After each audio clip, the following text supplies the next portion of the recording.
So we're going to do a quick review of triangle congruence, and then we're going to look at a bunch of examples, because the more of these you see, the easier they get. So we have a couple different ways to prove that two triangles are congruent, and they're listed right here. You could use side, side, side. You could use side, angle, side. And the A is between the two S's. That means it has to be the included angle. You could use angle, angle, side. Notice there how the side is not in between the two angles. Here you have angle, side, angle, and the side is in between the two angles. And lastly, there's hypotenuse, leg. So we're going to look at each of these, but let me just caution you, we never use angle, angle, angle, because that does not prove triangles are congruent. We don't use angle, side, side. That's a dirty word. And we don't use the wordy dird, the dirty word backwards. So if it's the bad word or the bad word backwards, it doesn't work for triangle congruence. That's a really easy way to remember it. So let's practice some of these. Alright, so if we look at this, we're given a side marking, then an angle marking, then a side marking. And we have the same thing on both pictures, which is good. The angle is between the two sides, so that's the included angle. So these are congruent based off side, angle, side congruence. If we look at the second picture, we only have a side and a side.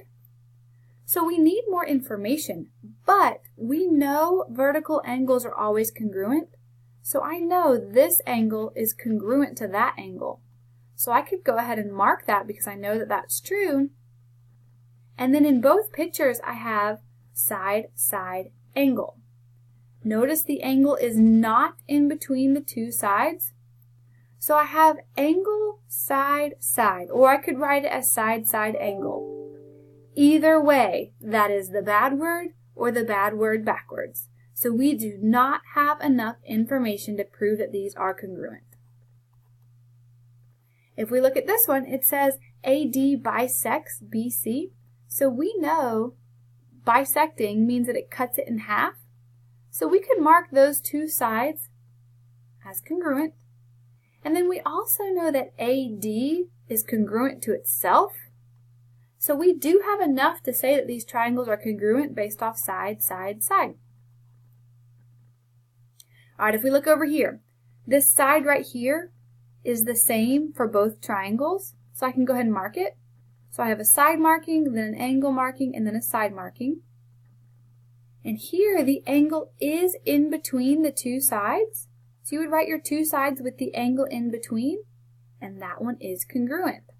If we go back to this one that wasn't congruent, notice the angle was not in between the two sides, and that's why it created that bad word. So that's why that one didn't work. Alright, this one says EG is the angle bisector. So we need to go ahead and show that that cuts this angle into two equal pieces. So we have an angle marking, we have a side marking, and then we also know that they share side EG, so we can mark that side as well. So we have a side, an angle, and a side, and the angle is in between the two side markings, so it is congruent based off side, angle, side. Alright, over here, we have an angle and two sides, and the angle is not in between the two sides. It would have to be angle A if it was between the two sides. So we would say that this is ASS, and that does not work. So those are not congruent. Over here it says BD is the perpendicular bisector. So I know that it has a 90-degree angle, and I also know that it cuts those two sides into equal pieces. And then BD, since it's the same in both triangles, those sides have to be the same. So I do have enough to prove that these are congruent because of side, angle, side, and the angle is in between the two sides, so that one is congruent. For this one, I have three side markings, so this would be side, side, side congruence.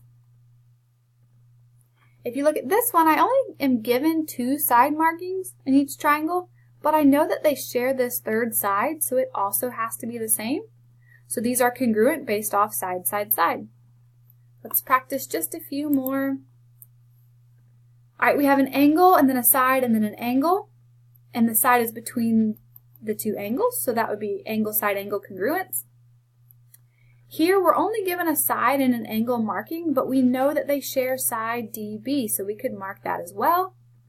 The angle is between the two sides, so that would be our congruence statement. On this one, we're given a side and an angle, and that's it. But we also know that the vertical angles are congruent, so we could mark those vertical angles.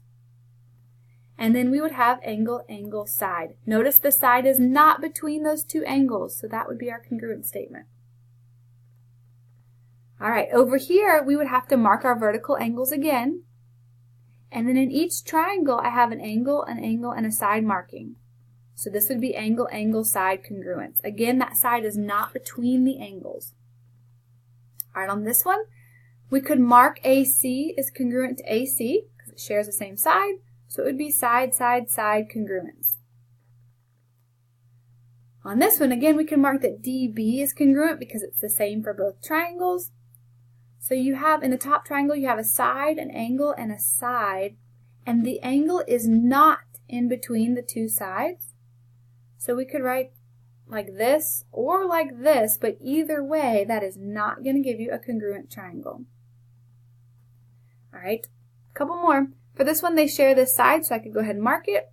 And then you're given an angle, a side, and an angle. So those are congruent based off angle, side, angle. On this picture, it sure looks like a right triangle, but they don't mark it. All we're given is two sides, and we have no way to prove that that third side is the same. So we can't show that those are congruent. On this one, I can mark my vertical angles, and then I have an angle, a side, and an angle. So I could say those are congruent based off angle, side, angle. On this one, we could mark that this side is congruent because they both share this side. And then we have angle, angle, side. So we could show they are congruent based off angle, angle, side. So really you just have to practice them. Once you see it, then it starts to get a lot easier. The hardest thing though is adding in the markings that aren't there. Adding in your vertical angles or adding in the sides that they share. So make sure that if the marking isn't there, double check to make sure that you can't add it in before you just say that they aren't congruent. Hope that helps.